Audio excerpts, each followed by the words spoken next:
Try not to get too emotional. It's been incredible, and we've got a great plenary for you this morning. In a moment, we're going to be talking about social media activism, but since we're going to be talking about social media, I wanted to remind you to post your selfies, and when you post your selfies and your updates from this conference, don't forget to tag @StandWithUs. And wow, round of applause for a count, okay? And if you do, I've actually got, for the person who posts the most about this conference, I've got a gift, okay? All right? So we're gonna be checking. We're gonna be checking. Second prize is my best-selling book, Is Resilience, available at all good bookstores. Thank you very much. Thank you very much. If you don't win, just remember, please, there's only one shopping day until Purim, okay? All right? That's second prize. So what could first prize be? Well, just by a show of hands, are you Bisley or Bamba? Tell me, hands up if you're Bisley. Hands up if you're Bamba. First prize, you can put your hands together. It's Bisley and Bamba together at last. I mean, personally, I think that's a bit disrespectful to my book, which is pretty good, but okay. Anyway, let's get on with the show. I'll make sure that our high school and campus teams are tracking the socials, and we'll send you these gifts, whoever is posting the most. We're talking about social media activism and amplifying your voice. And today, to discuss it, are two of our own who themselves are social media activists and gurus. Our Southwest Campus Regional Manager created her social media account @ThatPersianJew when she was an Emerson Fellow. She uses her platform to educate about her Persian, Jewish, and Mizrahi identity, about anti-Semitism, and about Israel. Please welcome Chloe Levian.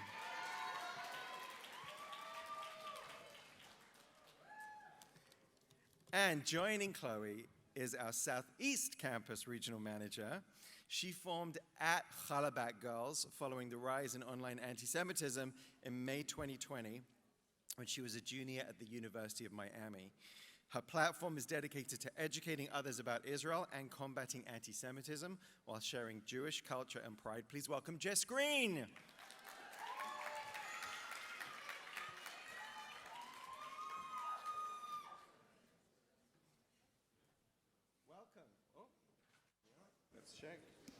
Okay, there we are. Welcome, welcome, welcome. We have a lot to talk about. We only have a limited time. But I want to ask you first how you both got involved in social media. Chloe. Thank you.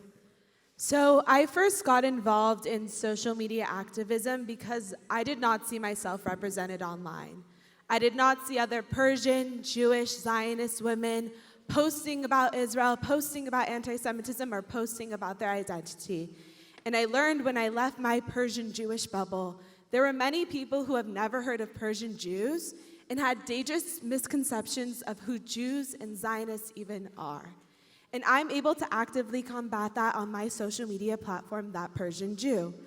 I created my social media account through TikTok when I was an Emerson Fellow. And there, although I experienced an influx of anti-Semitism, ranging from messages saying, "Dirty Jew, death to you," or my videos about Jewish pride being flooded with free Palestine comments, I was also able to find a community of Jews and Zionists from all around the world and actively be able to combat these misconceptions about who Jews are through my social media platform that reaches hundreds of thousands of people from around the world.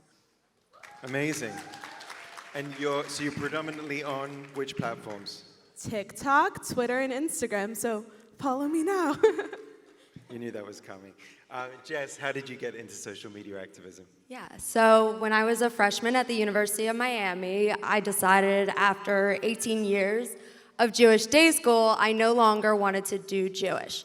So first, I want to commend all of you in this room for being here because I was not in your shoes when I took those first steps. So after about a year and a half, I decided something was really missing, and it was the core part of my identity, and that was being Jewish. I went to a Hamantash and Bake at my Chabad, and from there I was hooked. My friend said to me, hey Jess, let's do Birthright and Onward, let's spend the summer in Israel, it'll be great. At the end of the summer in Israel, the Emerson Fellow at my campus came up to me and said, hey, let's go get a cup of coffee.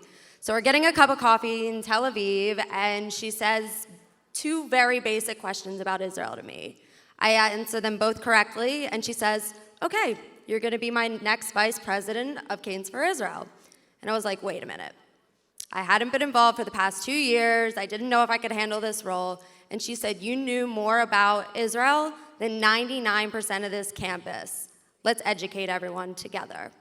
So for the next 8 months, we worked together to plan events on campus, and then March 2020 happened. The pandemic hit, and all of this hard work we put into building Canes for Israel came to a halt. Soon we started to see so much rising anti-Semitism and anti-Zionism online. I called up my two friends and I said, we can't stand by and let this happen. We're seeing infographics with no sources and tons of false information circulating throughout the internet, and there's nothing out there to challenge any of it. So with a free Canva account and our three heads put together, we formed Call It Back Girls. Fabulous. And you're predominantly on which platforms? We are predominantly on Instagram with some stuff on TikTok and Twitter. Okay. Tell us each, if you can, give us a different piece of content or advice that you would say about posting content, because I imagine there's a lot of people in the room who have huge networks or are growing their networks, and everybody here has different networks. So what works? Can you give us some advice, Chloe? Of course. So I'd like to leave all of you in this room with 3 tangible steps you can take back to stand proud, stand tall for Israel and the Jewish people. First, don't be afraid to share your Israel story online. I learned how to say my Israel story as an Emerson Fellow, and there on social media, I can educate people about my family's story, leaving Iran, going to Israel, and coming to Los Angeles. Every single one of you in this room is here for a reason, why you care about Israel and the Jewish people. No two people in this room have the same story. You all learned how to tell your Israel story. Now let's make that digital. Let's bring that online. People connect to people. When you share why you care about Israel, you humanize the conflict. And next time that person sees a misinformed infographic on social media, they remember your story and they can come to you and ask you, is this true? Is this really what's happening on the ground? 2, get involved in social media activism. All of you can do it, and here at Stand With Us, we're here to support you. Whether you're a creative like Jess and want to create Canva graphics, debunking myths, and educating about Israel, or if you prefer to be in front of a camera, create Instagram Reels or TikToks, or share content you see from accounts like Stand With Us, and elevate the platforms you see online that are posting about Israel and the Jewish people. All of you can do it, and you can influence others to do the same. And lastly, use your existing platforms. Use your club's pro-Israel accounts. That's a great way where you can use your account to debunk myths about Israel on your campus. Aggies for Israel does a really good job at that. Go UC Davis. Or you can use your platform to get people to come and show up to the student government meeting to speak in favor of IRA or speak against BDS. And you all put so much effort into creating your incredible Israel education events. How amazing would it be if you had a bigger turnout? Creating aesthetic graphics will increase your engagement numbers, will increase the amount of people who come to your events.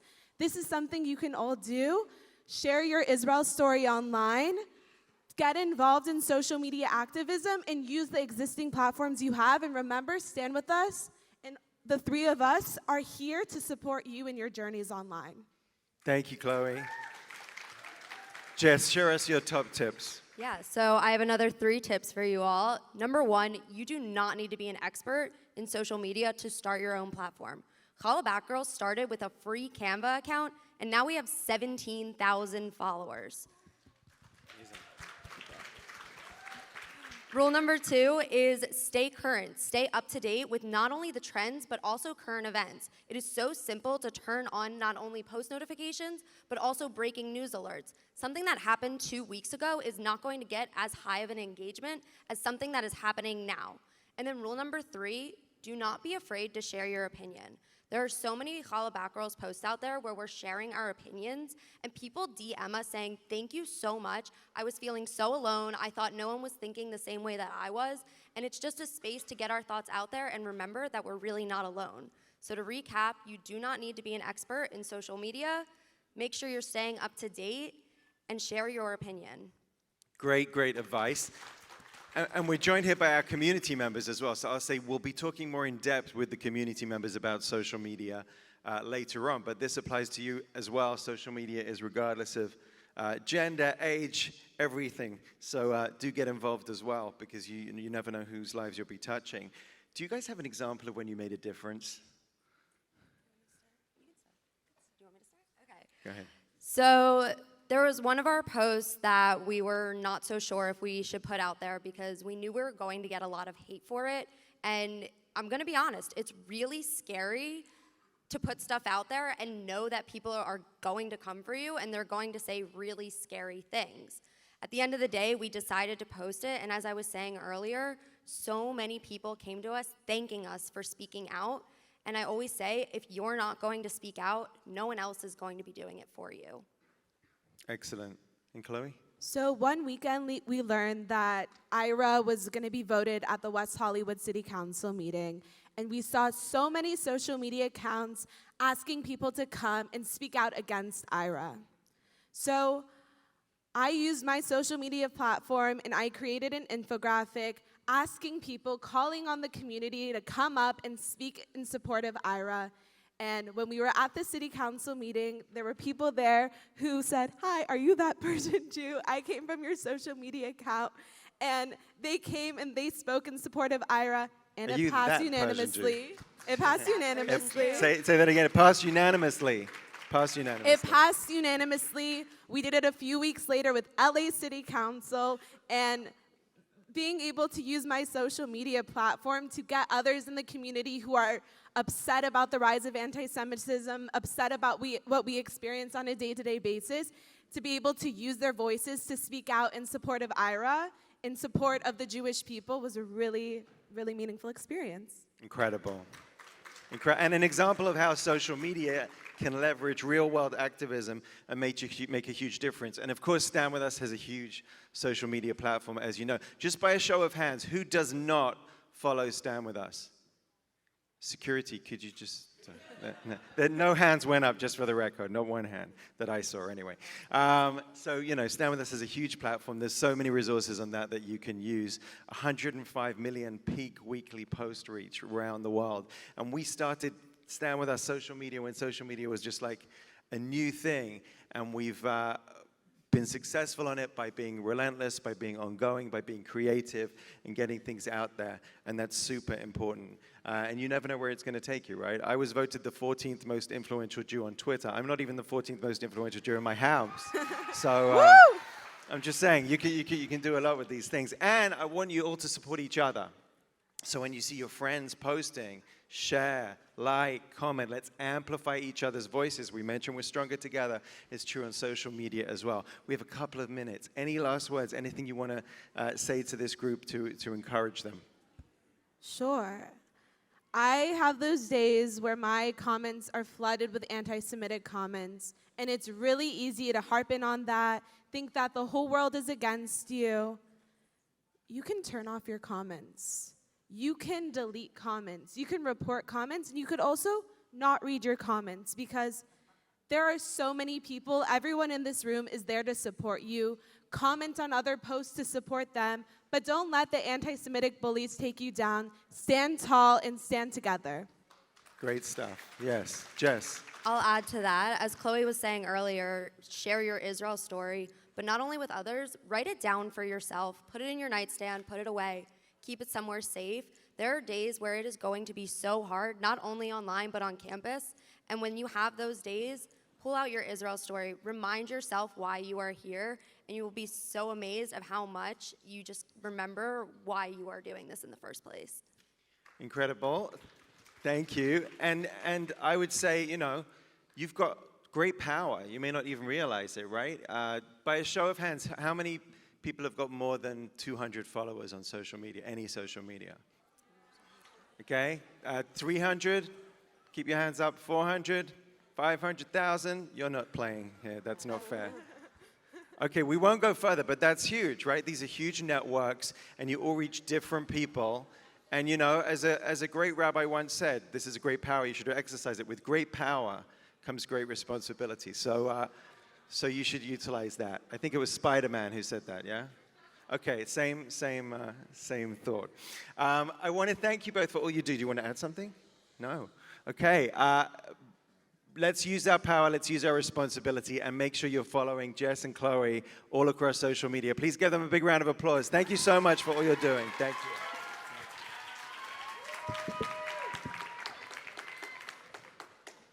Okay, and now a brief announcement from Adam. Come up.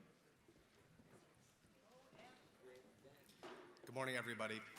For our Leventhal interns who are leaving for flights who unfortunately need to leave us a little bit early, some of you will be receiving a text message at 9:30, and some of you will be receiving a text message at 10:15. When you get that text message, please make sure that your phone is on vibrate, but please quietly and respectfully go across the hall to Pacific to pick up your luggage so that we can get you to your flights and so that we don't have any issues at the airport. Thanks, everybody. Thank you for that public service announcement. Okay, you know, we're talking so much about the future. We've had an amazing, empowering weekend with our Kenneth Leventhal High School Fellows, with our Emerson Fellows, and with all of our guests from all around the world. But one of the things that we say we're doing at Stand With Us is living the promise of never again, right? We're living that promise of never again by our actions that we do. And our next guest is one of our Emerson Fellows, and he's doing just that by helping really put a shine to the memory of those that we tragically lost during the Holocaust. He's come all the way from the Netherlands, so to tell us more about his amazing project, Make Their Memory Shine, please welcome Ethan Bergman.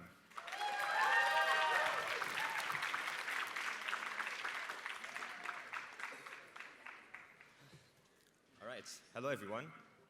My name is Ethan Bergman. I am from Belgium originally, but I live in the Netherlands and I studied there, and I'm also an Emerson Fellow. So today I wanted to, of course, talk a bit more about Stand With Us Netherlands and about what we do locally in terms of our fight against anti-Semitism and ignorance.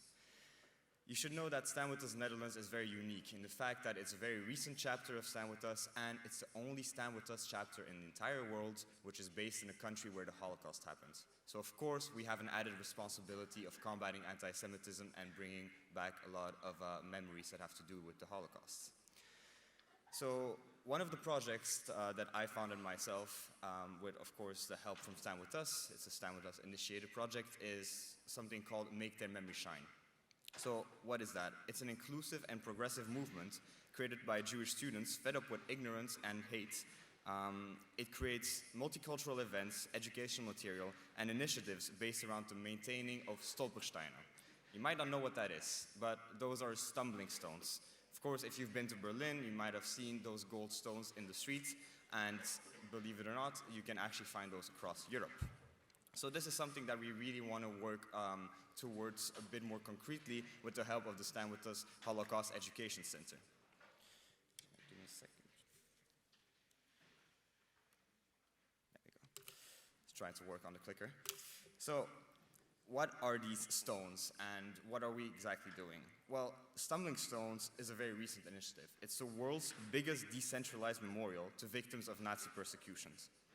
They can't only be found in Berlin, but all the way from Finland to Greece, from Spain to Riga, from Moldova to Denmark, and many, many other places. There's more than 90,000 of these stones. And if you ask where can these stones be found, well, usually in the pavement, or as an American, the sidewalks of streets all across the country where people were last deported from. So it's their last known location. These are very small stones that you will not really be able to see very clearly unless you pay a lot of attention to them. And in short, on those stones you can find a name, the time and place of birth, and the time of death and the place of death as well. So highly recommend for people that are going to Europe to pay a bit more closer attention to that, because the Holocaust is all around us, and we should not forget that. So these stones as well are called stumbling stones for the simple reason that you stumble across them in the streets. Maybe not physically, but when you see one of them, you will actually look down and you will bow down ceremonially. You will read their names, and through the philosophy of remembering a name, as in remembering their legacy and their memory as well, we want to make sure that these stones can remain visible as well. So these are stones not only dedicated to specifically Jewish people, but all members of communities that were persecuted by the Nazis. So Jews, homosexuals, people of color, people with disabilities, gypsies, which I should mention is a slur, so we call them Roma and Sinti in Europe, and many, many, many more. The problem with these stones is, however, that they oxidate, so after a while they become really brown, they become dirty, and some even get vandalized by people that are anti-Semitic. So these names will not be readable anymore, and their presence becomes unknown, and we will forget what the consequences of hatred are on our continent. So again, Make Their Memory Shine became a movement based on commemoration, social activism, and education. It focuses on making intercultural groups of cleaners that learn about each other while also learning about the Holocaust and modern Jewish identity at the same time. So why is this important? All right, I will not be going on every single statistic that is projected right here, but I would just like to mention that in Europe, overall, we still have a lot of ignorance and hatred, despite being the place where the Holocaust happened. Here are a few statistics, though, that I'll point out that are very crucial. In the US, the United States, Jews make around 2.6% of the total population. In Europe nowadays, that's less than 0.2%. This is interesting when I tell you as well that before World War II, the Jewish population in Europe accounted to 57% of the total Jewish population around the world. Now, it's less than 8%. So a lot of you might have roots there in Europe, and I want to emphasize again that this should not be a place that is forgotten. We are not just some anecdote in Jewish history. Europe shouldn't be only discussed when it comes to anti-Semitism from the past. We should be able to also learn from the communities there. So oftentimes in Europe we find that the Jewish story is very America-focused and Israel-focused. We tend to forget Europe. But with this project and StandWithUs Netherlands, we implore you and all others to not leave Europe behind. Don't forget about us here, because we still have quite an important role to play when it comes to our dedication to Israel and our own Jewish history as well.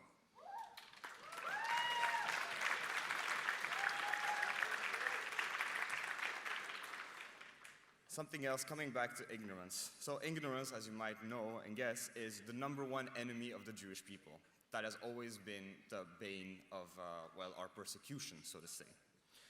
And that ignorance often snowballs into hatred because people don't interact with Jews. The amount of times that I'm sure that you guys have also heard that you're probably the first Jewish person people have ever met, or meeting you is more rare than a unicorn. I get asked as well if I'm related to Anne Frank, and many, many, many more really questionable things.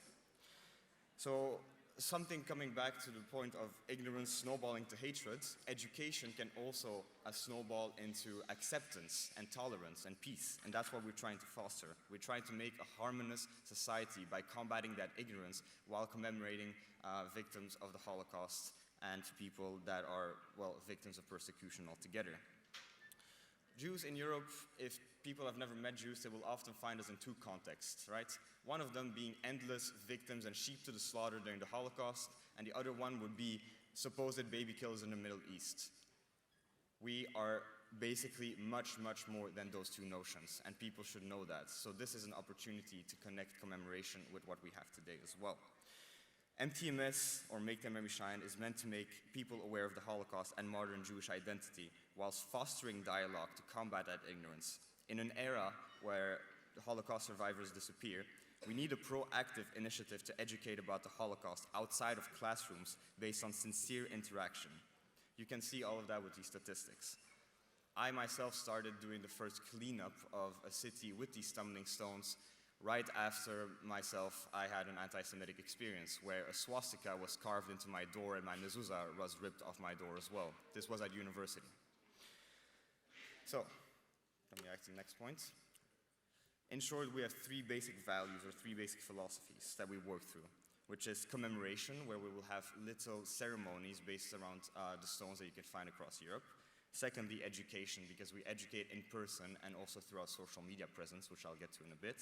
And thirdly, again, socialization in order to combat ignorance altogether and to shape a better future.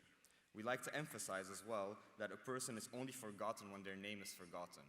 So just by cleaning the stone, just by saying their name, at least they live on, their memory lives on. That is something crucial. These people are not just people from the past. And lastly as well, an ironic quote by Stalin, actually, which reads that one death is a tragedy, whilst a million is a statistic. So while focusing on the individual stones and individual legacies, we're able to more contextualize the Holocaust and defeat this notion that the Holocaust is basically just a summarized story of Nazis coming to somewhere, putting everyone on train, and that's the end of the story. Right. So, coming back to my next point. Here's our reach. We've been a bit all over Europe since we started very humbly less than 2 years ago in a small Dutch city. Thank you. We have cleaned all of the stones in more than 40 cities across 16 countries, and I put the flags and the names there in case your geography is not too great. But in short, we have worked with local partners on some of them. In some of them, we've reached out to local partners, and in some specific communities where we can't really find too many people to do things with or like to organize an event with, we will go ourselves as volunteers. To give an example, me and my friend, we actually walked across the entire country of Luxembourg in 2 days and cleaned all the stumbling stones in that country.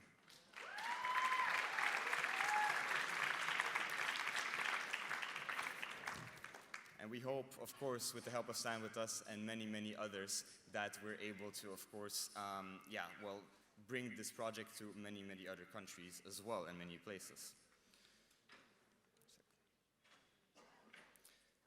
So here's a little video summarizing our activities and the cleanup, so this should give you a bit more context. Now, besides cleaning operations, when we clean all the stones in one day, we organize events before and after. That basically are commemoration events or socialization events or anything that really humanizes people at the same time. We've worked with a myriad of local collaborators for cleanups, ranging from Moishe House, the Jewish Agency, the World Jewish Congress, Auschwitz Foundation, and the European Union of Jewish Students. In terms of guests, we have brought Holocaust survivors, we've brought Roma and Sinti people, we've brought a lot of different people forward. We even got the mayor of Brussels, yes, the mayor of Brussels to clean a stone in the city itself and pledge 10 more stones to be donated to our foundation. And something that's really still special to me, because I was raised, like many of you probably, in the Jewish bubble, I did not really get to meet people from the Middle East.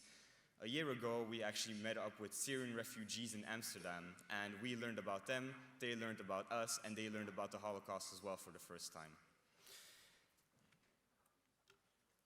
Right. So when it comes to education, we do it in a few ways. So either in person, where people get to ask another cleaner in the same group while they go on their quest to clean a stone, questions about their identity. We also have a lot of passerbyers that come by and ask us what we're doing. Some of them will peek over our shoulder and ask, what does that stone read? Auschwitz, what is that? And then you have an opportunity to educate in person, in the streets, rather than in a classroom. So, besides the in-person education that we have, we also go in depth about the stories of the cities during World War II, their minorities, saviors, and much more, by making little city biographies after a city cleaning. And after that, we also have a very unique series that we call the White Scopes, where we make infographics about every single type of victims during the Holocaust, whether it's Jehovah's Witnesses, Spanish Republicans, homosexuals, people of color, or many, many more. Then many more things we are planning on doing as well. Coming to the end, of course, we are thinking of the future, and we need your help, because we need help in knowing where we want to take this movement altogether. I'm not some dictator of this organization or movement. I want everyone's input on this. So We hope to partner with universities and schools. Currently, we already have a partnership with La Sapienza University in Rome, Maastricht University in the Netherlands, and we're even planning to get more universities involved in Germany, such as Nuremberg University. This allows institutions to focus a bit more on Holocaust education and modernize as well the lessons that it brought forward as well. We want to make bigger events across Europe with more resources. We also want to make further in-depth educational posts. And lastly, we hope to place new stones in new countries. I'm very proud to say that we've been responsible about a month ago for the first ever stone in Italy dedicated to a Roma person. This was in Trieste.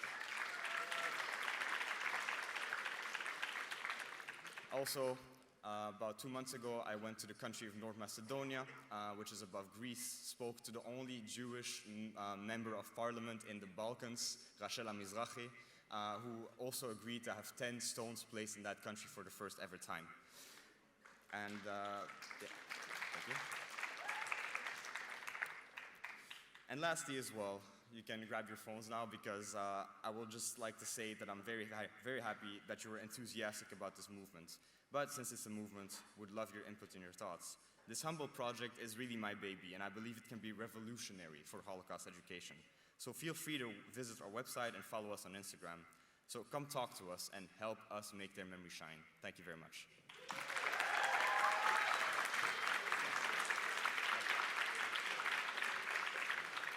Incredible, beautiful initiative, and I'm so proud that we at Stand With Us can give you the platform to do that amazing work. Ethan, you should be very proud. You know, Stand With Us Netherlands was just a dream, started very recently. Stand With Us grew out of here in Los Angeles almost 22 years ago, and since then we've grown to many places around the world, as you know, and another dream was Stand With Us South Africa. I'm about to introduce our brand new Executive Director of Stand With Us South Africa. She hails from Cape Town, and during her gap here, she co-founded Africa for Israel Christian Coalition, which primarily focuses on lobbying the South African government and Israel advocacy. During that same year, she volunteered at a food distribution center in Jerusalem, and then upon her return to Cape Town, she completed a bachelor's degree and joined the South African Union of Jewish Students, even though she was not Jewish, as the National Zionist Officer. She's someone who's been on our radar for a long time, and we've been thrilled to work with her over the years. She was also with South African Friends of Israel. She's been worked with the South African Zionist Federation, and more recently, she's the Executive Director of Stand With Us South Africa.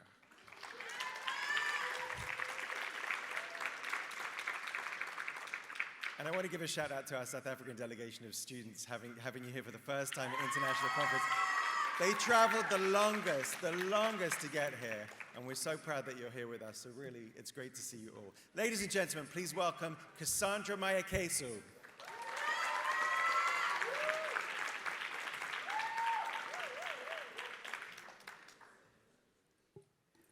Good morning. My name is Cassandra Mayakesu, and it's such an honor and a privilege for me to speak with you this morning. I am a South African, and I also am a proud Zionist. I will share with you my story.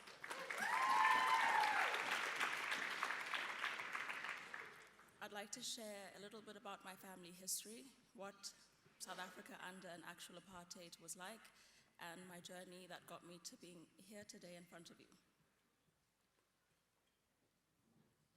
I was born in 1994. The reason I mention this is not to tell my age, but rather the significance that had in the South African context. That was the year for our very first democratic election. As pictured, that is a line of South Africans who were able to vote for the first time in a biracial election. Pictured is our former president, Nelson Mandela, who actually cast the first vote. This is my family, just for context. I'm the eldest of 4. I come from a very, very interesting family, and I'll explain a little bit more about that. This is a map of South Africa. As you can see, the different 10 tribal homelands are in color. For context, 97% of the population, being Africans, then lived in those 10 different tribal homelands, and the gray area is then what was reserved for white South Africans. My parents come from what is yellow and orange, and I'm from a very little coastal town called East London. My mum is from an area or a village by the name of Ntuli, which is in the rural Transkei, which is one of the former homelands. That is just a little bit about what it looks like: rolling, undulating hills, unspoiled areas. It still looks like that today. And the attire is what women then and still today wear. That is our traditional attire. I'm Xhosa, so that is how I would dress if I had to go to something that was formal. That is Fort Hare University in Alice. That is where my dad is from. Alice was founded as a missionary town. It is famously known, though, for the Fort Hare University, which is the alma mater for a lot of our liberation movement activists, some of which being Nelson Mandela, Walter Sisulu, Siritsa Kama, to name a few, and Desmond Tutu. That is a picture of my parents graduating equally. On the left, that's my mom, and on the right, that is my dad. The reason I show this picture is because I'm going to go into the education system that they had to grow under in South Africa. It's known as Bantu education. Bantu, or Bantu meaning people. What that was is Hendrik Verwoerd, the architect of apartheid, believed that the native child should never be equipped with anything more than to be a garden boy or to be a housekeeper. That meant that you couldn't do math, science, English, anything that would propel you in the modern world. Both my parents had to study under that. It's worth mentioning that they also never spoke English until, I think, in their teen years. The only English they would then speak is if they were instructed to go to the chemist or to a principal. They would literally recite a sentence, walk along the gravel road, and keep saying it over and over and over again. And if for whatever reason, whoever they were meeting deviated, obviously wasn't very easy to be able to navigate. Whilst living under the apartheid government, both my parents, as in the previous picture, were living in two different territories. Apartheid did a lot of things very well, unfortunately. It pinned black people and different tribes against one another. In order for my parents to actually travel and see one another, they had 3 different passports. So one for the Ciskei, another for the Transkei, and another for Greater South Africa. That was a border crossing. Most of the time you were turned away and weren't allowed to enter just for scrutiny and making your life a little bit more difficult. At the time, my grandparents being in education and nursing, and my grandfather actually having been exiled for his beliefs, believed that in the South Africa that they were growing in, their children would never be able to prosper. My grandfather then took it upon himself to write to the Anglican Church and basically forced them into accepting his 2 boys to study at an all-boys private school in Cape Town, founded in 1848. This was not easy, Cape Town being 10 hours away on road, but during the apartheid era, there were no black students that were allowed to mingle. I'll get into the different laws that were passed at the time. They were accepted without even speaking English and traveled to Cape Town. The reason for this also being that, unfortunately, it was a reality that my grandfather wasn't going to be able to leave very much behind for his 2 boys, but he believed that education would be the great equalizer. My mother's family believed the same. She stayed in the rural Transkei, received her education there, and matriculated, which I think is graduated, or grade 12, by the age of 16. My dad then moved to Cape Town with his brother. They were the first 2 Africans to ever be admitted into the oldest private school in the country, and had a very, very harrowing experience whilst living in Cape Town. I don't have enough time to get into all of that, but it's worth mentioning that they've only started sharing some of their experiences with me in recent years. I always asked why, and my dad's answer was that I didn't want to taint your view on the country, I didn't want to poison you. It's a new South Africa, having been born free, which is the term that's used to coin or identify people that are born in 1994. I would also like to mention that eventually when they did learn English, the way that they did that is by going to the library and renting a book every single day. So in a week you'd read 7 books a week, and then that was your English. They then obviously graded in English, but at the time Afrikaans was the language that was then forced upon South Africans to learn, so this was then a 2nd or 3rd language for them. There were uprising against that, but even in terms of the legacy of apartheid today, I too had to study Afrikaans, albeit that it is completely irrelevant in a South African context. Let me speak about apartheid. So, I'm not sure how familiar you are with it, but just to break it down as simply as possible, apartheid means apart time or an apartness. A lot of people have likened it to things that bear no resemblance at all in other parts of the world. It was institutionalized, you could be jailed, you could be killed, and it was enforced by the national government. It wasn't a social movement, it made life in South Africa for black people unbearable. Before I proceed, I'd just like to explain a few of our racial classifications that I will be touching on that could be a bit different. We have black, Indian, colored, white, other. I understand that colored isn't necessarily a term that's used outside of South Africa, but for us, it is a legitimate racial classification that explains a people that are a culmination of the Khoi and the San, who are the Bushmen, and the Dutch, the French Huguenot. That is a racial classification that we have. So when I say colored, I'm not being politically incorrect. It's a people in my country. These are just a few images of what apartheid South Africa looked like. Everything was separate. Where you could study, who you could know, where you could walk, where you could eat, the water you would drink, your education, where you could live. Absolutely anything that could be separated would be separated. So much so that even your hair would be separated. We had an invention by the name of the pencil test. If you were in any way perceived to be somewhat racially ambiguous, a pencil was put in your afro, I would assume, and if the pencil fell out, then maybe you could pass. Maybe there was some sort of mixing in your family that allowed you to still benefit off of some of the things that were available in the country. Obviously, if the pencil did not fall out, you were obviously black, and a term that we can use, you were a kafir, and that was 100% okay. These are just 5 of the over 155 different acts that were used and put together by Hendrik Verwoerd and the National Party. Some of them are where you could live. As I mentioned previously, I had the map of South Africa.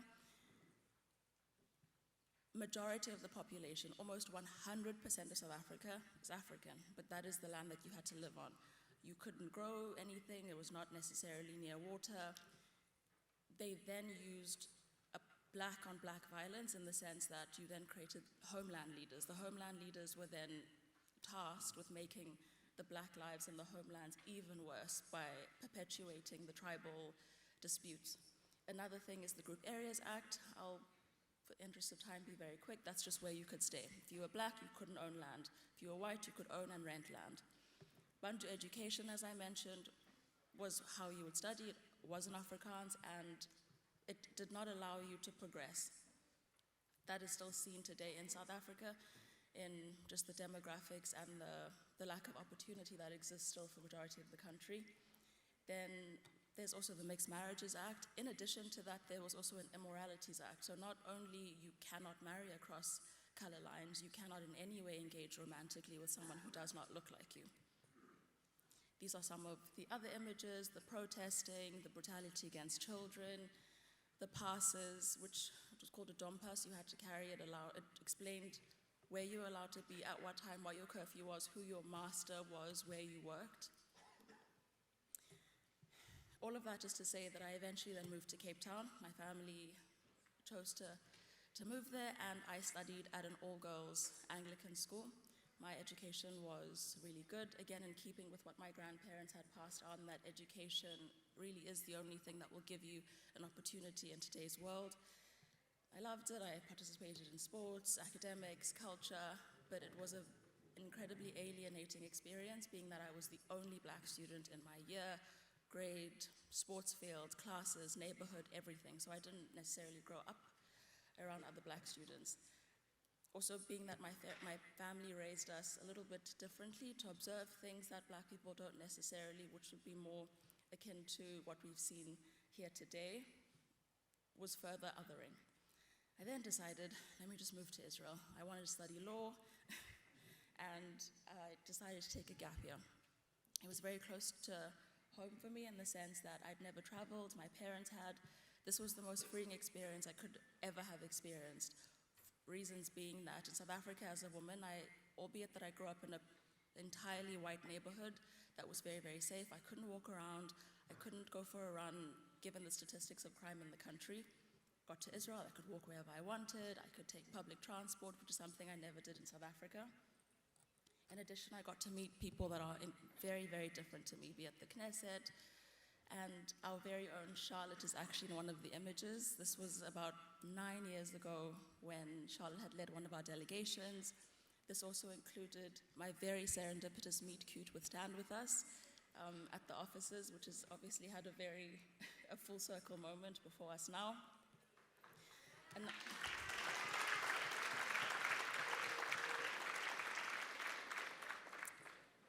whilst, as Michael had mentioned, I then was elected as the National Zionist Officer for the South African Union of Jewish Students, which is pictured there.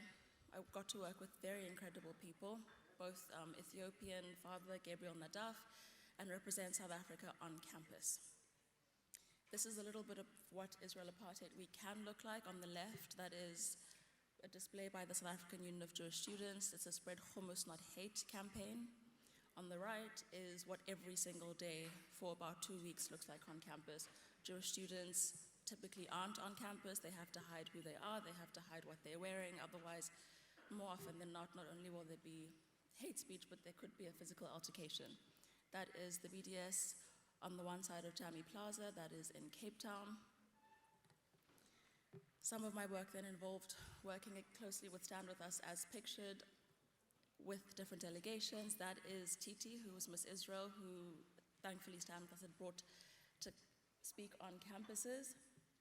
I then returned to Israel. I worked for a production company in Tel Aviv. I wanted to be able to find the best way to tell my story with the best tools possible. I returned and worked with the Women's International Zionist Organization and with the South African Jewish Board of Deputies, and founded Africa for Israel Christian Coalition. South Africa is not a friend to Israel.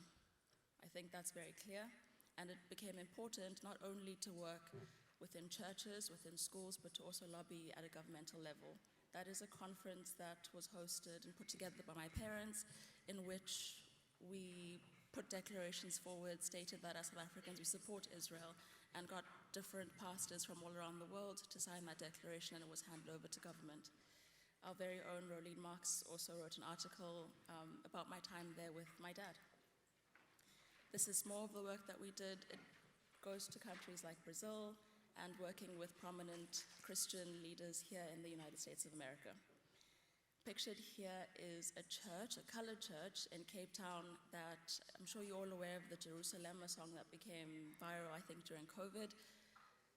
To an African, if you speak about Israel, they completely understand it, not only because the country is 80% Christian, it is the biblical Israel that they understand, but hearing about Israel, seeing the colors, understanding the people, interacting with the people brings them so much joy that as I was speaking and mentioned the song, the entire crowd just started circling and dancing and just celebrating Israel. There is a lot of support, you just have to look for it. Lastly, I then joined the South African Friends of Israel in Cape Town before leaving to move to Johannesburg to open the StandWithUs office. This is from a breakfast for the ambassador. There are different unions in South Africa that work a lot with the Jewish community. Finally, I then joined StandWithUs, formerly pictured as Kayla Slottow, who I think is still with us here. It has been a dream come true to actually have a StandWithUs office in South Africa. It is a very, very rough part of the world for Israel, and we're working tirelessly to educate and to combat anti-Semitism and to form as many allies as possible.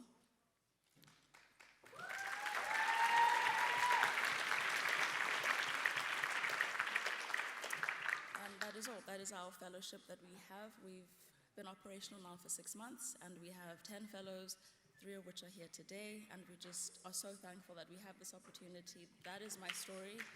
And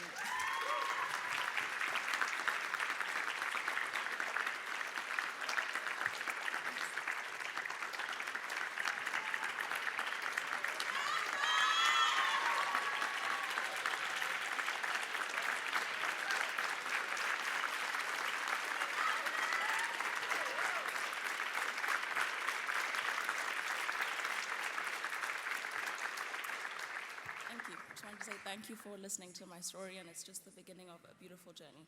Thank you, Michael. Thank you so much to the fantastic Cassandra. Wow, amazing. I want to give a shout out to Noah Rahman, our own Noah, who oversees South Africa and our international regions. And I have to give the biggest shout out to Rita and Steve Emerson. There's Steve. Because they said to us, where do you need to grow more? And we gave them a number of regions, and they helped us fund those regions. And that's why we have things like Stand With Us South Africa and our Emerson Fellows in the UK and Brazil and on and on. So thank you, Steve, and thank you, Rita. Incredible. The Abraham Accords were a game changer in the Middle East, and it's worth us taking a moment to reflect on that. To help us do that, two expert minds who've been with us throughout this weekend. He is an Egyptian dissident and a writer and an intellect, and she is a Jerusalem Post reporter and an insightful writer as well. To speak about the Abraham Accords, please welcome Hussein Abu Bakr and Lahav Kharkov.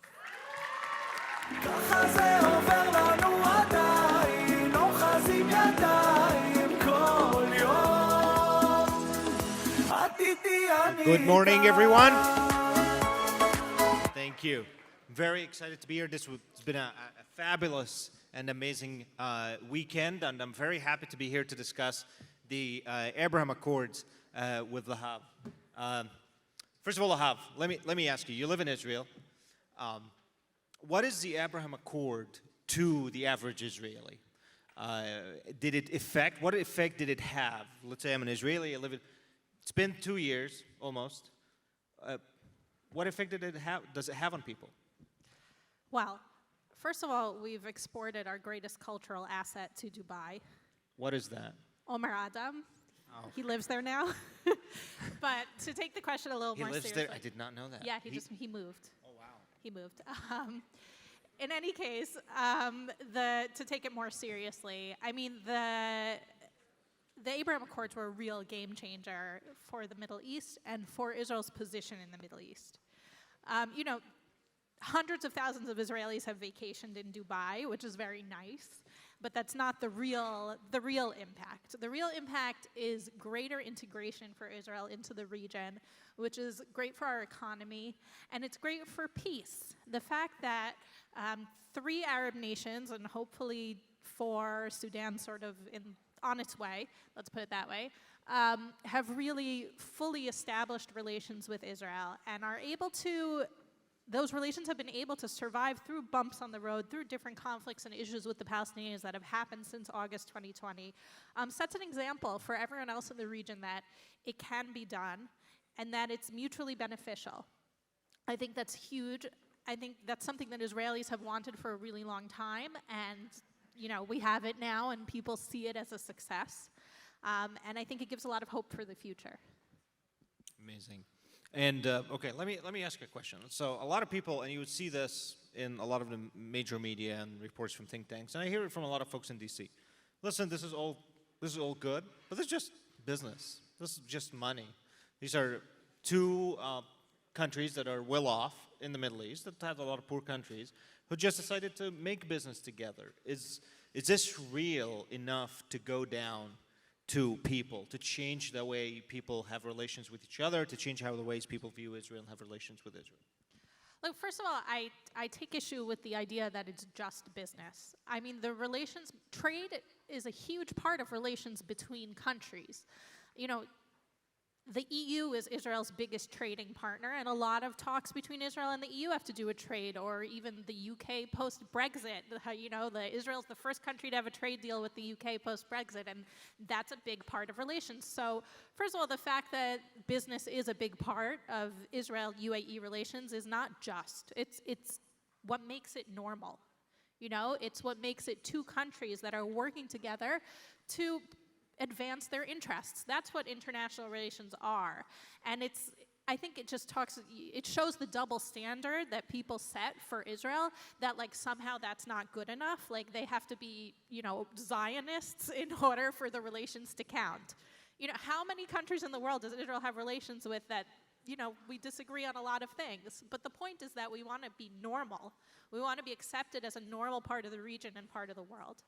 The other thing I would say is that the Abraham Accords are not just UAE, they're also Bahrain and Morocco. With Bahrain, the defense relationship is really important. And Morocco is not a wealthy country. In Morocco, I think that the cultural element is huge. Morocco has a lot of Jewish history. There are about 1 million Israelis of Moroccan descent.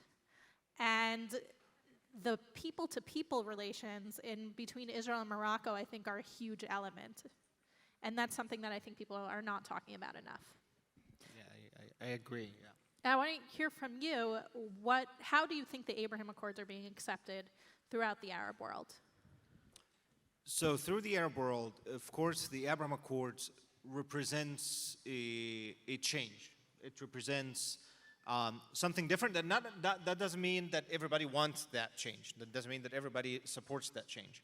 But it presents the emergence of a new way of thinking about politics, about identity, about how the Middle East should look like, what is the future of the region, what is the future of inter-Arab relations between each other, what does it mean, what is the normal healthy relationship between, let's say, an Arab Palestinian and an Arab from Saudi Arabia or the UAE, because that's also have been a question for a lot of Arab societies.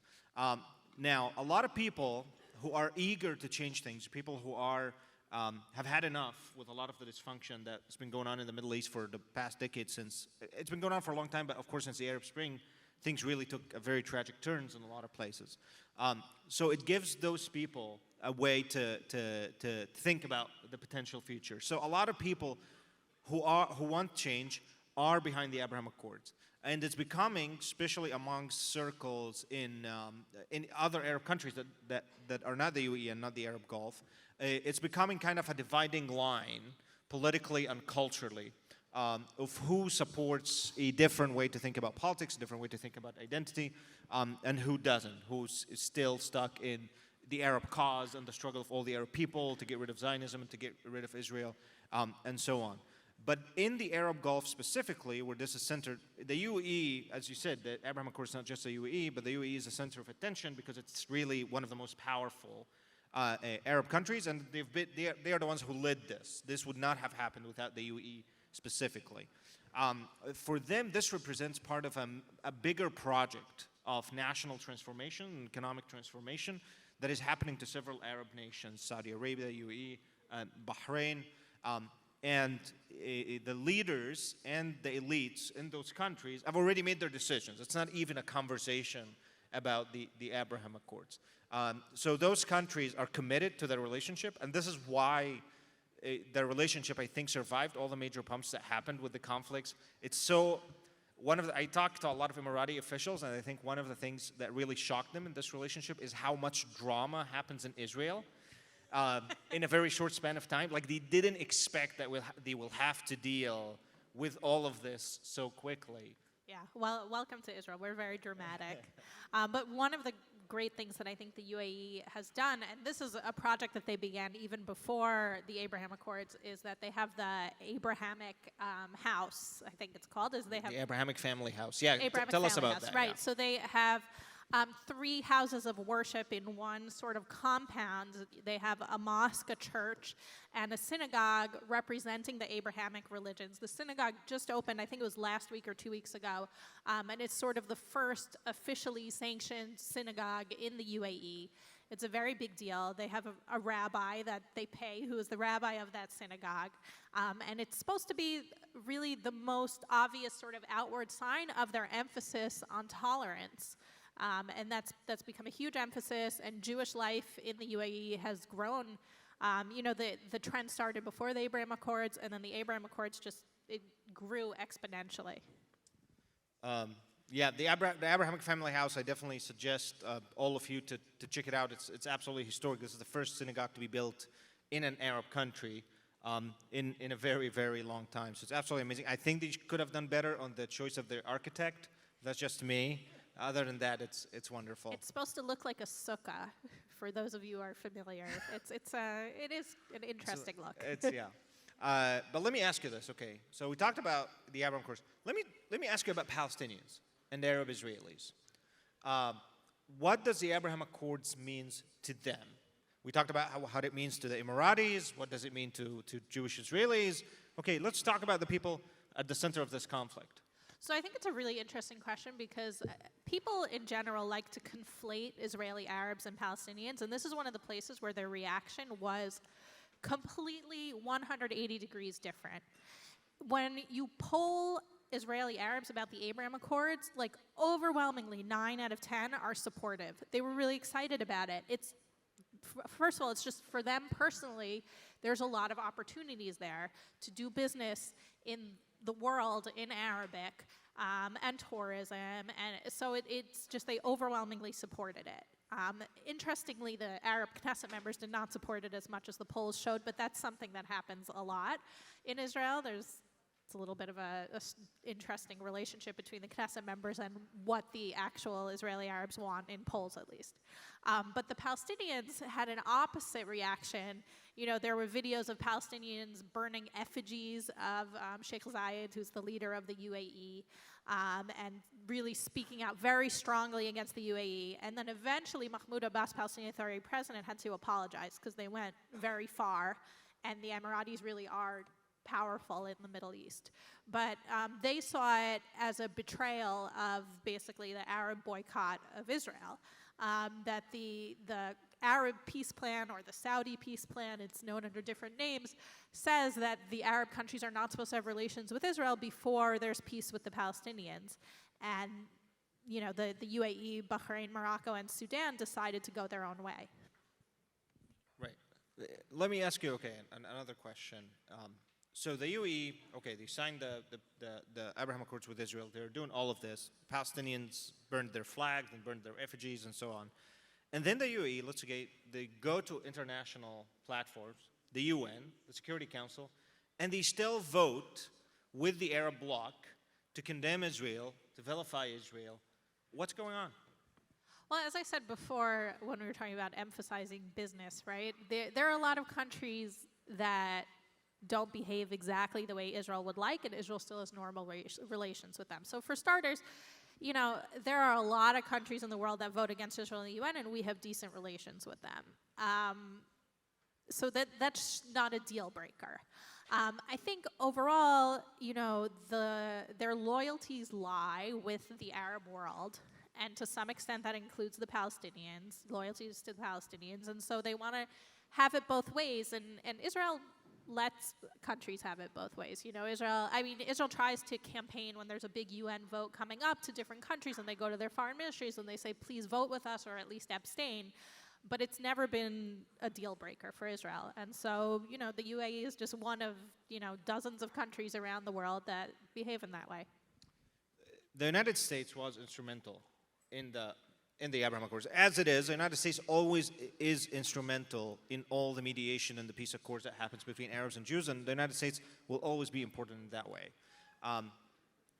The Trump administration is the administration that mediated the Abraham Accords and were able to achieve it, and then he had the Biden administration.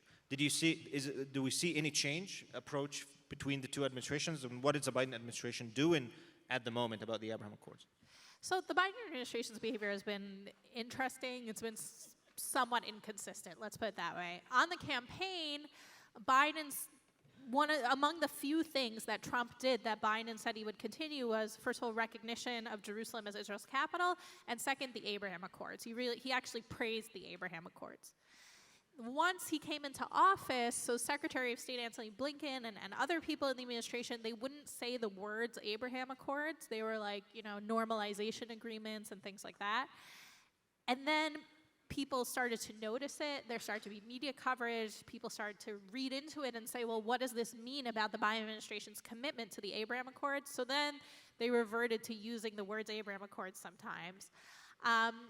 I think it took them a little time to figure out how they can sort of make this their own and add to the Abraham Accords in a way that doesn't look like it's just repeating what Trump did, because politically, domestically, they don't want to do that. But you know, they took part in the Negev Forum, which was Israel's idea at the time as Foreign Minister Yair Lapid to have the foreign ministers of all the Arab countries Israel has peace with, plus the United States, meet in Israel, in the Negev, in Israel's south. And the Biden administration was an enthusiastic supporter of that. And they've since had other meetings. There was just a meeting in Aqaba. The Palestinians were there as well. And so I think the Biden administration has sort of found their way. The U.S. ambassador to Israel, Tom Nides, is also organized. He organized like an Abraham Accords soccer game with like top soccer stars from all the different countries. He told me, I published this in an interview, it's almost a year ago now, that they wanted to do like a gaming summit, like esports. It hasn't happened yet, but they're looking for things to do. Like video game summit? Yeah. Oh, wow. Yeah. Well, that's wonderful. Did you meet any Emiratis in Israel? Are there Emiratis visiting Israel a lot, or? There are not as many Emiratis visiting Israel as are Israelis visiting Dubai specifically, but the Emirates in general. But I have met quite a few. And there's a small but vocal group of Emiratis who are super enthusiastic about Israel. They're learning Hebrew, they want to know about the culture, and they're really promoting this in their home country, and it's really great. What about the expansion of the Abraham Accords? So one of the things that Prime Minister Netanyahu promised, that one of the things that he always campaigned on, I'm going to expand the Abraham Accords, I'm going to sign with Saudi Arabia, is there any of that going on? What are the hopes that we have realistically at the moment of having more normalization agreements with more Arab countries, including Saudi Arabia? So first of all, I think that there's a greater chance of Muslim countries that are not Arab countries sort of joining. If you look at the map of Africa, there's the top line of the, Morocco, Tunisia, Algeria, right, North Africa. And then the line of countries right under that are mostly Muslim, and there's a good chance there's sort of behind-the-scenes relations between Israel and some of those countries. And also Indonesia. There's a lot of business relations between Israelis and Indonesians, and specifically in the area of agriculture, and I think there's a lot of potential there. But of course, Saudi Arabia would be the sort of crown jewel. That would be a total sea change. Getting Saudi Arabia on board would be as big as, the start of the Abraham Accords. Publicly, they won't say that they'll do it, right? Publicly, they'll say they stick to what's known as the Saudi peace plan, that there has to be peace with the Palestinians before they join in. Behind the scenes, my understanding is that they want some kind of progress or the beginning of some sort of process with the Palestinians so that they can say that they have a reason to recognize Israel. That's not happening at the moment, though. But I'd like to know from you, as an analyst of the Arab world, how do you see that? Saudi Arabia specifically? So Saudi Arabia, I think it's exactly what you said. But I do get different, I think the Saudis, I spoke to a lot of Saudi officials in different places, and they had different conversations with them that makes me think that they're very intelligent people, they're very smart, they're not stupid people, and they're trying to get the most out of it. They know it's going to happen, so the way they said it, this is going to happen sooner or later, but they are patient, Saudi Arabia is not a country with elections. They're sitting there, they can wait. A person there told me, listen, we can flirt for 20 years. We're not in a hurry to do anything. So they basically can take their time, and they're waiting to get the most out of this. And the impression that I got is that there are different tracks going on behind the scenes. There's not even one. There is one track that is asking for some process with the Palestinians, because Saudi Arabia, first of all, because of its size and its influence, they can't do what the UAE did, and they don't want to do what the UAE did. And part of it, I think they want to outbid the UAE, because now there is also this inner Arab competition between the UAE and Saudi Arabia on who is leading that new vision for that new Middle East, who is the leader of. So there's also this inner competition. So Saudi Arabia wants to outbid the UAE to be the country that got the Palestinians something. That finally, the Egyptians couldn't do it, the Emiratis couldn't do it, but we're the ones who did it. We finally got the Palestinians something. So I heard that conversation from a lot of officials from the Saudi Foreign Ministry. I heard from other officials about the conversations that are happening here, and a lot of with American Jewish organizations, that now the number one issue for Saudi foreign policy is they're concerned about their relationship with the United States. They've been having I don't know if you're following this, but Saudi Arabia have been having a lot of tension, specifically with the Biden administration, and actually not just with the Biden administration, with the Democratic Party specifically. There is a perception that the Saudis chose sides inside American politics, that they favor Republicans, and that perception made the Democratic foreign policy establishment to be very anti-Saudi to a large extent. And that's harming the relationships. We've seen that with the OPEC issue with the oil production recently. So I've heard from some other officials that there's a track running that basically, in order for them to normalize with Israel, they want guarantees from the United States about the Saudi-American relationship. And I can't imagine that they will also not ask for that. So these are the complexity of the foreign policy and the international relations aspects of this. However, what's really good is the fact that we're talking about this at all. That this is actually now this is a conversation that's happening. The politics is a normal part of this. People are asking, how much can I get out of this? Can I get this? Can I get this? This is good. This is the job of diplomats and the job of statesmen to actually work this out. But the fact that this conversation is happening, I think, is extremely promising. Yeah, a couple of comments on the things you said. First of all, I mean, the rank hypocrisy of trying to improve relations with Iran while also saying they can't have good relations with Saudi because of human rights issues is... It's hypocrisy. It's hypocrisy. I mean, there's no other word for it. But I think you're right. I think that it's because the Saudis, the relations with the Saudis has become a partisan issue. And it's maybe a cautionary tale for Israel, because some in Israel, some try to create a wedge between Israel and the Democratic Party as well. So it's something that Israel should look at. The other thing is, you know, when you talk about trying to get something, some kind of guarantee or something from the Americans. So when the Abraham Accords were signed, the Emiratis were supposed to join the F-35 program. They were supposed to get the new, most advanced fighter jets that the U.S. is putting out. And people said, oh, this is an arms deal. They only made peace with Israel because they wanted these fighter jets. Now, years later, the Emiratis are not getting those jets because of how close they are with China and the major presence of China in the Emirates. And so they're not in the F-35 program at all, and yet it hasn't disrupted the Abraham Accords. So I think that also shows how genuine it is. But we're running out of time, but I wanted to ask you, as someone who grew up in a country that technically had peace with Israel, but it's as cold as peace could be, you know, why do you think that the peace with Jordan and Egypt is so cold compared to peace with the Emirates or with Morocco? That's a great question. I get asked that question a lot. I'm afraid there's not a short answer to this. There's a book length answer to this, but I'm gonna try to make it less than a book length.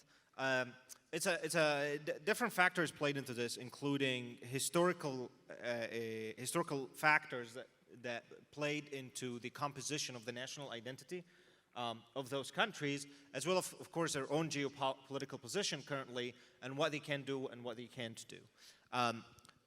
Egypt was the leader of Arab nationalism back in the 50s and the 60s.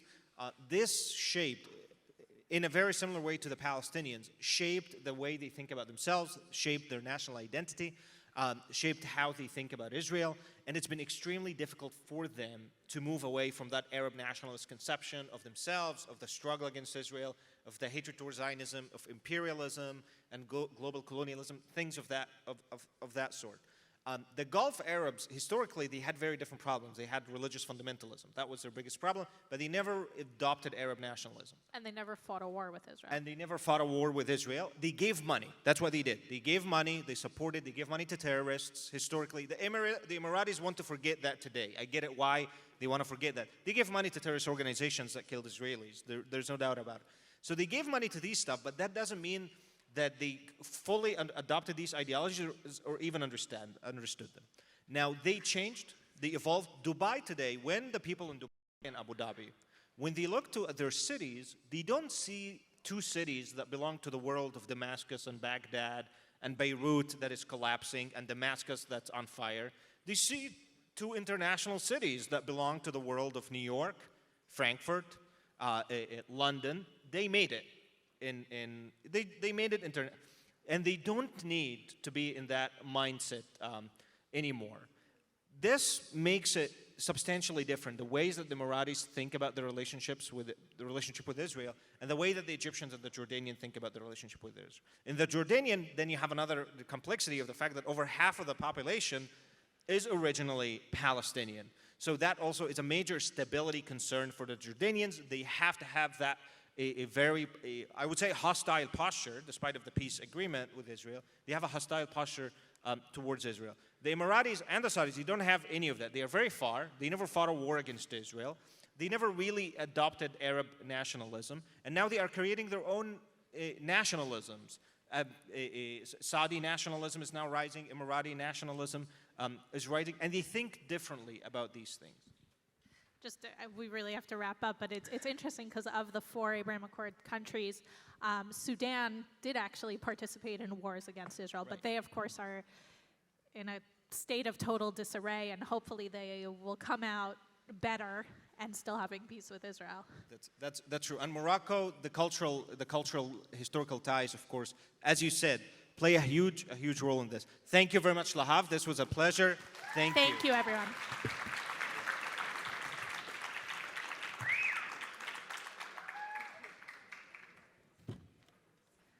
A fresh, cold cup of clean drinking water is a rare find for many local residents and the internally displaced refugee families and children living in Syria.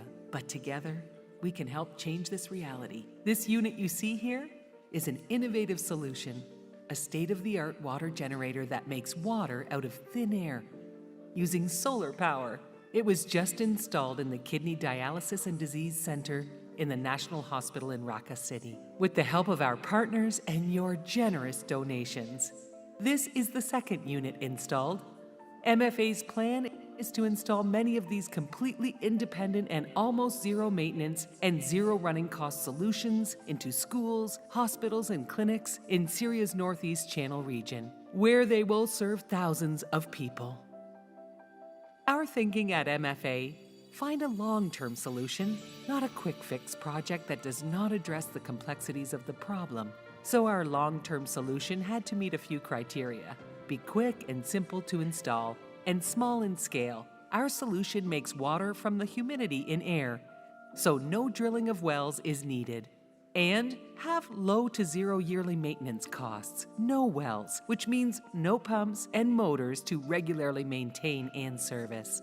In a sun-drenched region where the water and electricity infrastructure has been destroyed by war, using solar panels offered an inexpensive alternative to diesel generators, which are costly to run. And by not relying on underground wells, we could eliminate the worry about water contamination, especially with recent widespread incidences of waterborne diseases like cholera.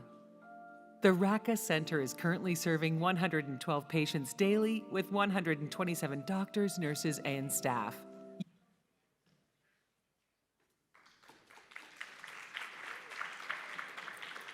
Let's wrap up this morning plenary with something inspirational. I want us to meet the people behind this incredible initiative. So please help me welcome from WaterGen, Sarah Benson-Conforti, from the Multi-Faith Alliance, Shadi Martini, and from Connect for Progress for Stand With Us, Max Samarov.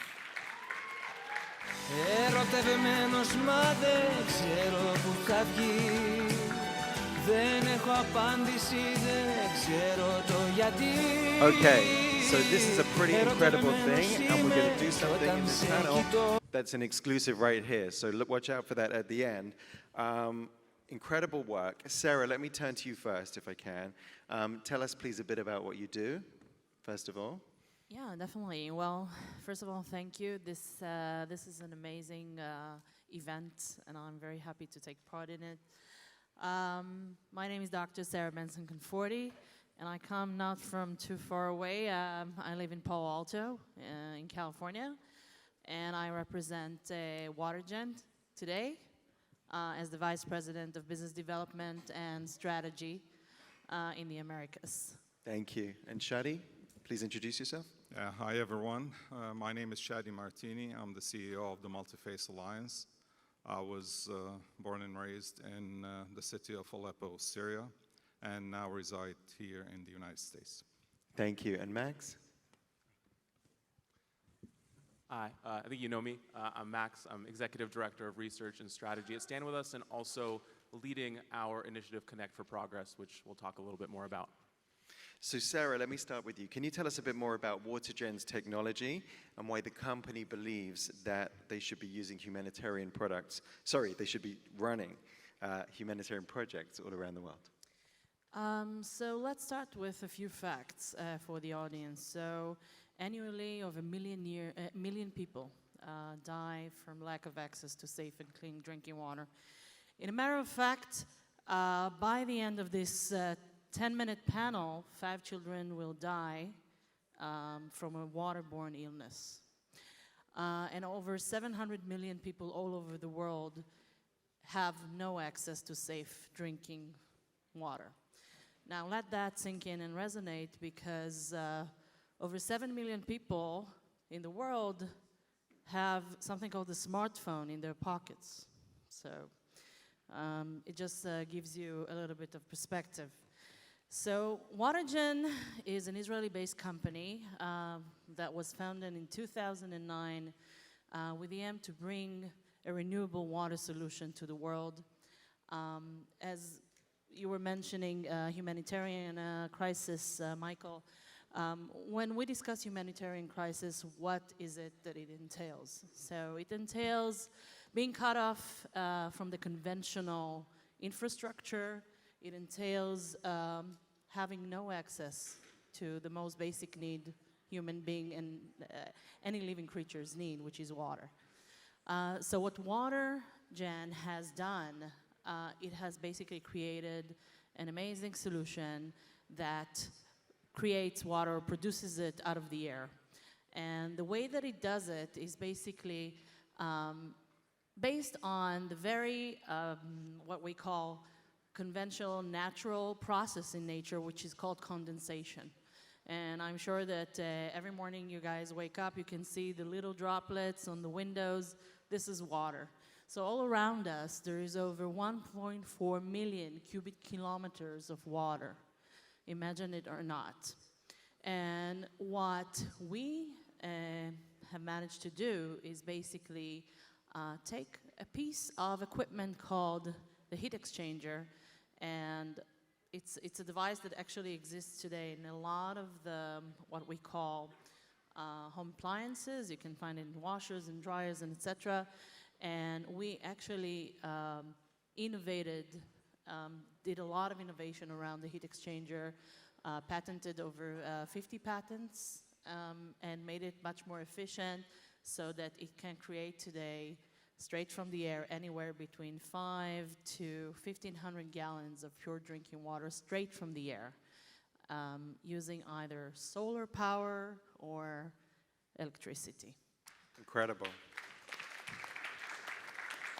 Shadi, please tell us about the projects that you've already done with WaterGen in northeast Syria and the impact they've had on people's lives. Shall I go back to the story, how it started? Or sure. I think we'd all be interested to hear that. So I think the story is a very interesting story. Personally, my personal story and how we reached where we cooperated with WaterGen. So being from Syria, which is actually virtually at war, technically and in reality at war with Israel, and being brought up in a country that's hatred of Israel, and considering Jews in general, including Syrians, are the fifth column and people who are only spies for Israel, it was, I had no interactions with a Jewish person or Israel in general. But in 2011, I was running a hospital in Syria, which is family-owned. My family owned this hospital, and there was an uprising in Syria, and our hospital is very close to the university, with a lot of you are in university, and people demonstrated, but they were faced with harsh brutality, beatings, and sometimes shootings, and they couldn't come to have treatment in the hospital. So me and friends of mine developed like the secret network of apartments and places where we can treat these folks. And this put me at odds with the government, so there was a arrest warrant for me, so I had to flee the country. During my work trying to bring back aid to Syria and help people that got hurt, I was approached by an Israeli NGO and friends who told me that these Israelis want to help Syrians. As a Syrian who was brought up in a very controlled society in Syria, the first thing, of course, that came to mind is, are they Mossad agent? Then I thought, like, why would Mossad care about helping Syrians? Now, all the skeptical and the negative things came to my mind. That's the first thing. But we met, and I saw that they were helping Syrians actually from other areas, not where they wanted to do from Turkey. So we started working, and this work developed into a relationship where I went to a conference where I met the founder of the Multi-Faith Alliance, who herself was a child of Holocaust survivors, and she told me how she established this organization as a Jewish response to the Syrian crisis. And this is where I got involved. We started trying to bring more attention to what's happening in Syria, since it's on the border with Israel. And that's when I went the first time to Israel in 2014. There was a lot of skepticism about if people in Syria would accept any aid from Israelis. And I understood that, looking back at my history. But in 2016, we were approached and communicated by an Israeli general of all people to tell us that Israel actually opened its border to provide aid to Syrians on the Syrian side, and they called it Good Neighbor. And from 2016 to 2018, I worked hand in hand with the Israeli officials and the IDF to bring this aid into Syria. Unfortunately, in 2018, with the help of Iranian militias and Russian bombing, the Assad regime took over this area, and this operation ended, even though we offered to continue helping the people. One thing that happened during these 2 years is that the people that we affected, about 1.5 million in southern Syria, were very skeptical at the beginning to receive any Israeli aid.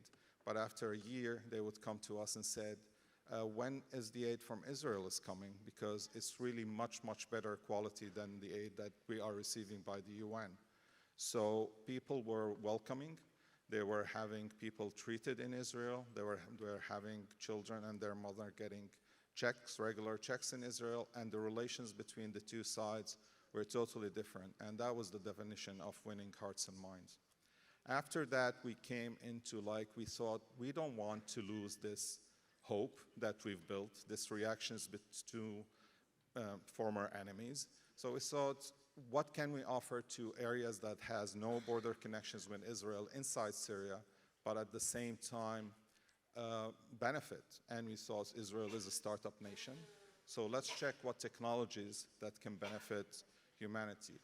And this is where we came to WaterGen, a company that provides clean water solution to the area that has huge contamination of water.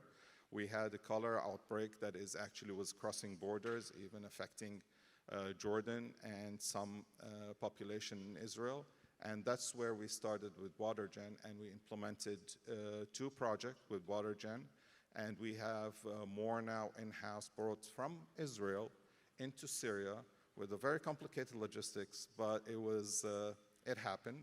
And the good part of all of this is people inside Syria know that this is Israeli technology.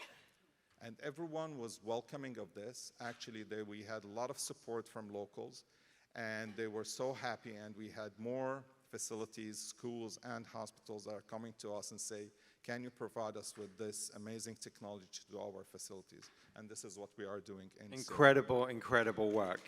And you personally, incredible. Max, over to you. So, amazing. Thank you both for the amazing work that you're doing. I think, a lot of us who have been, following Israel, following Israeli humanitarian aid, following Israeli innovation, we hear about stories like this and we applaud them, but there's not always a clear way for us to do something to get involved. And I looked at that situation a few years back and I said, what can we actually do to help give ourselves and other people a way to contribute directly to some of these amazing projects and make more of them happen? So here at Stand With Us, we launched this initiative, Connect for Progress, which is fundamentally about connecting communities around the world with unique Israeli solutions and technologies that can make life better for people on the ground. The first company that I reached out to, the first Israeli company, because I saw so many stories about the work that WaterGen was doing around the world, was WaterGen. So first, I want to thank WaterGen, you, your colleagues in Israel around the world, for being so open to collaboration with us. The first major project we did in Connect for Progress was bringing WaterGen technology to a community in Navajo Nation, together with an amazing coalition of Jewish and Native American partners. And then after that, WaterGen connected us with Shadi and Multi-Faith Alliance. So thank you both for your partnership and your willingness to work together, and it's really exciting to be here with both of you.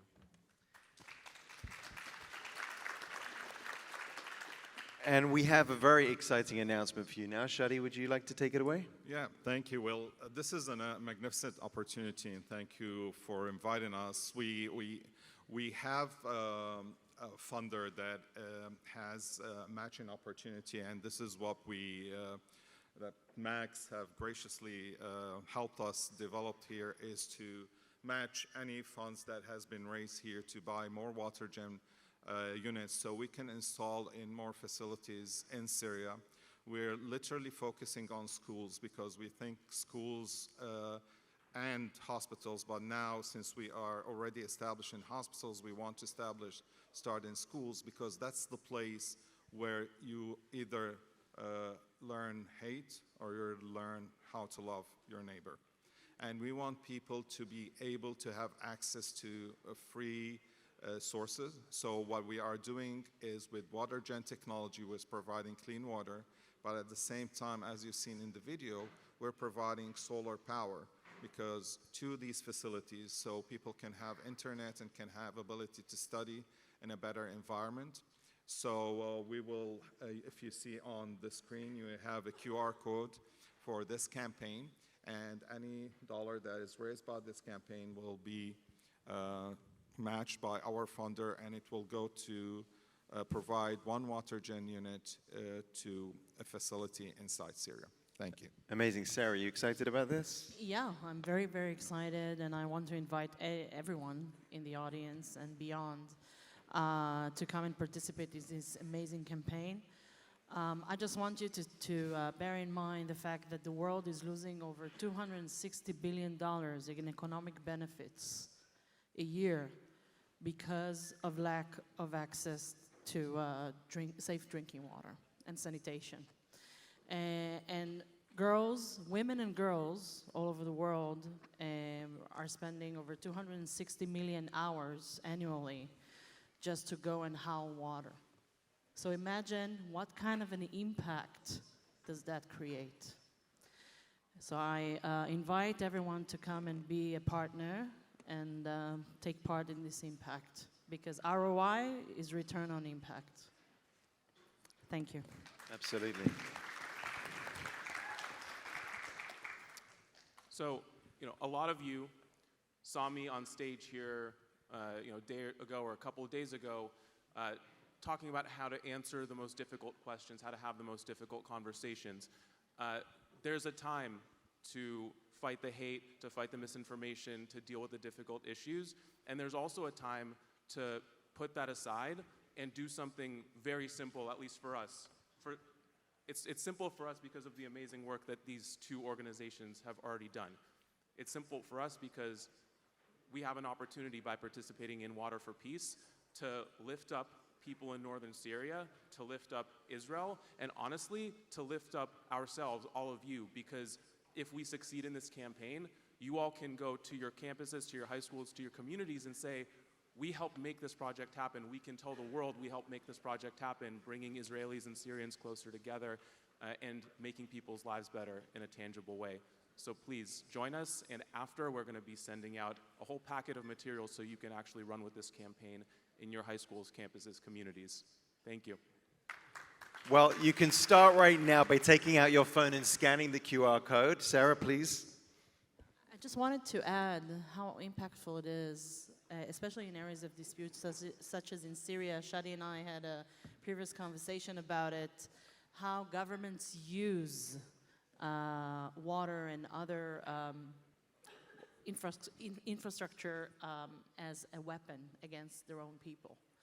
So the fact that we're enabling them and freeing them to have a decentralized solution that is non-dependent on the government in those areas of dispute has a huge, huge significance. Yeah, and just to add to what Sarah said, we have a very unique approach of how to do that, and specifically since an area which is hostile to Israel. Because we had experience. Israel was always helpful, for instance, to try to bring more water to Jordan in response to the refugee influx from Syria. And there was an attempt by elements of the Syrian government to poison this water, just to blame Israel, to say, you know, Israel is bringing you something to kill you. Like any good that comes from Israel, there is an attempt to destroy it as something negative. So what we do at the Multi-Faith Alliance, because of this, we do the opposite. We provide the service, we bring it, and it's very hard, you know, to do something and to fundraise for something you're not advertising. But we did it. We brought the technology. We let people try it. And then when we announced that it's Israeli technology, we got the attacks.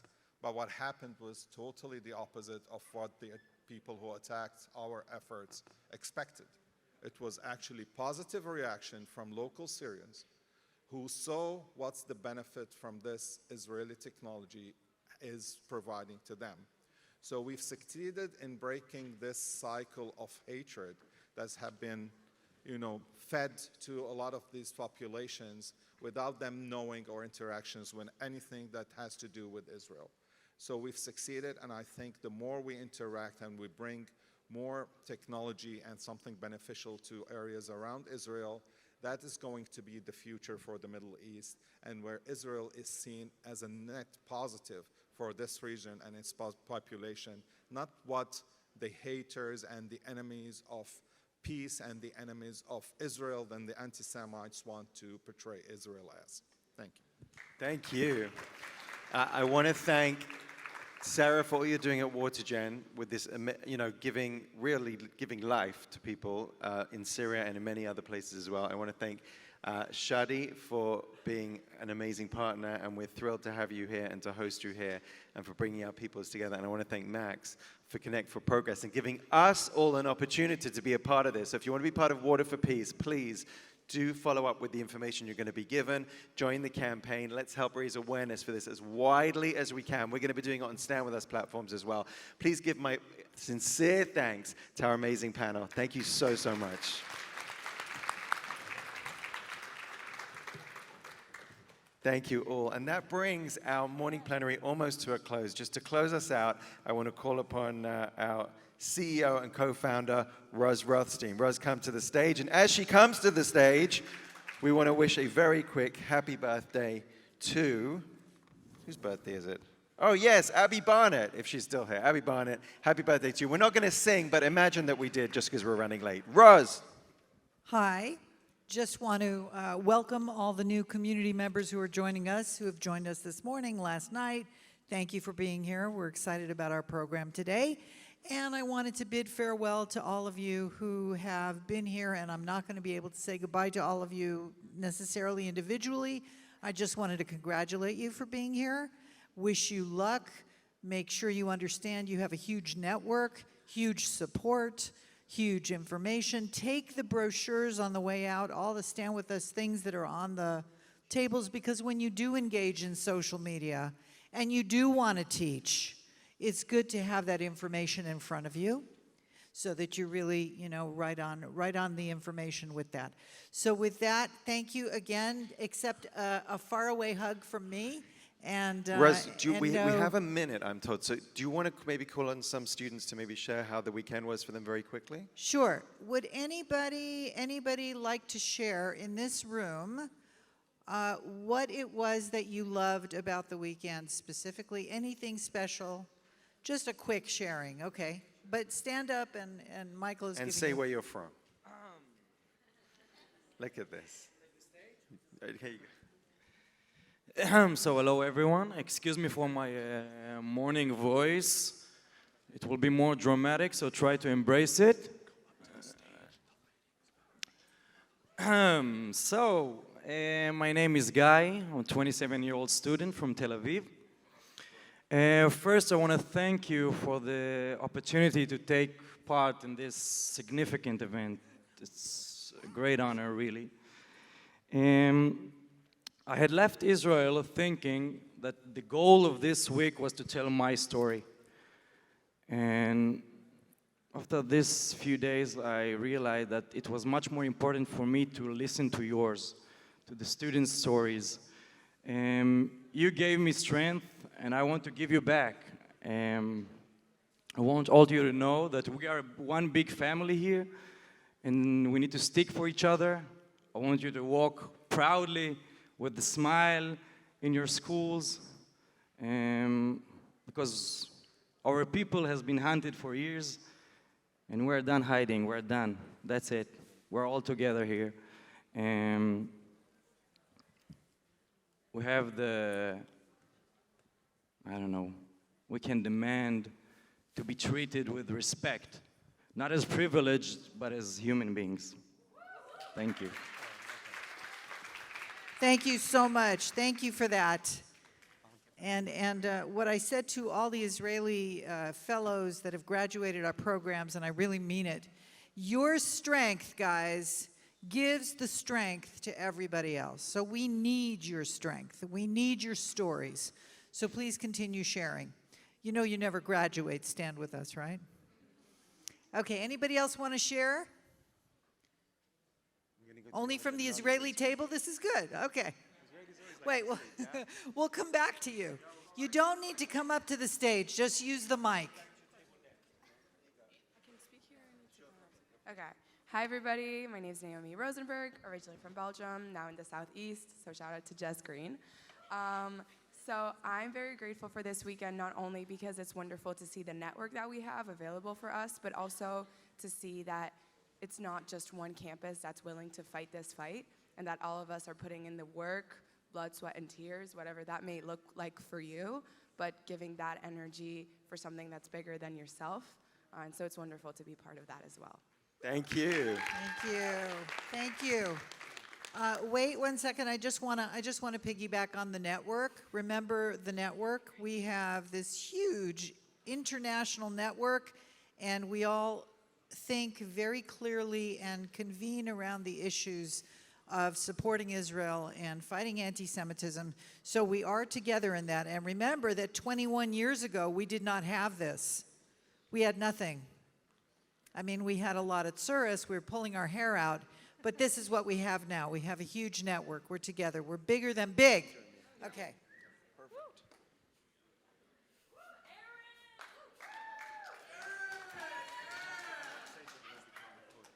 Oh, perfect. All right, so I'm told you have to come up to the stage because we're recording. Roz, thank you very much for this conference. All of this is largely part to you and what your family has done for not only Stand With Us, but then for the Jewish community as well, so thank you. Well, thank you, and thank you to all of our partners around here, Jerry Rothstein, Esther Renzer, and all of the people that lead on the lay level, the partners that actually make all of our work possible, so thank you for that. As part of the Christian outreach, this is an incredible opportunity for, as mentioned previously, to hear a lot of your stories, especially from the international community. I mean, there's Jews not only in Israel, but then, as I'm learning, so many other nations as well.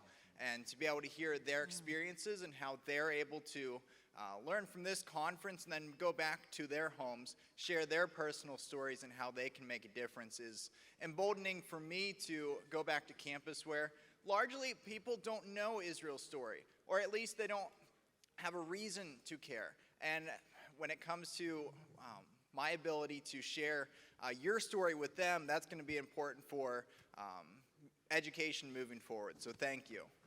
Thank you for being such a great ally. Thank you. Thank you, Roz. Show me if you want to speak. Don't be Thank you. shy. Okay, we have another person that would like to share quickly. Go ahead. Sorry, you have to come up. Yeah. Come up, come up. No worries.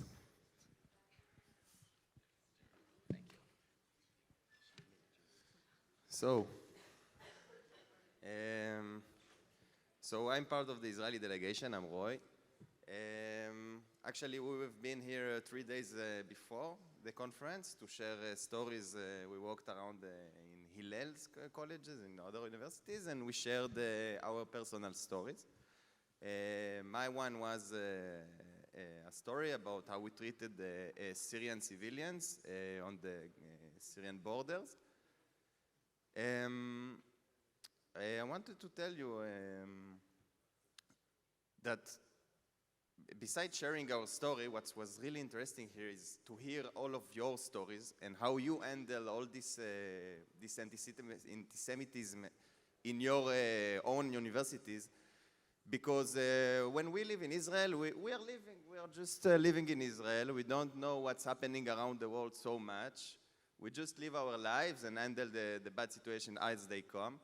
But hearing from you, when you are on the actual front line of the world, it's quite interesting, and it was amazing to see you all and see how we are actually a few fingers of the same fist, and we are fighting together for a common cause. And yeah, thank you all. It was amazing.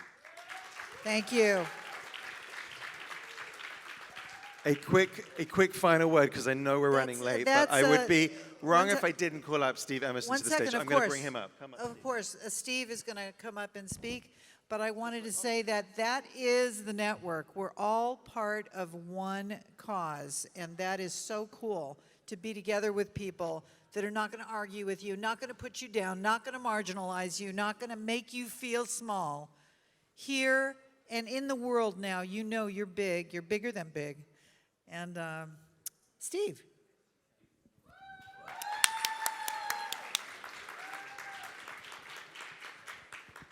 As I said in my introduction, my job is easy. I just write the checks. The real job is all of you who have to go back into hostile environment and make a difference. I applaud you. I know how much time it takes and dedication. I want to give a shout out to our amazing staff, our co-founder, Esther Renzer, everybody here who has made this possible, makes this a growing program. We encourage you to be very frank in your comments and suggestions, because this is not a static program. We applaud our new countries, Great Britain, Brazil, Netherlands. What an amazing project, the cleaning the commemoration stones. So much here. We all have our story, why we're so motivated, why we were here. My story is that I didn't know I was Jewish till I was 22, and I couldn't have been given a better or stronger bar mitzvah and commitment to our people. But really, the job is yours, and thank you again for your dedication. Roz. Well, I just want to say, Steve Emerson and Rita Emerson are exemplary partners, not just because you write a check, but that too. Thank you very much, because we can't do anything without that. But because of your involvement, so you being here with us, you always coming to the trainings of the Emersons, you in your engagement with the people that you're lifting up around the world now, Steve and Rita, wherever you are at home, I am just so grateful, and I love that you guys, all the community members who showed up today, their engagement is bigger than writing a check. It's about that, of course it is, but it's about you caring enough and so much to be able to know the heart of it, to be at the core of it.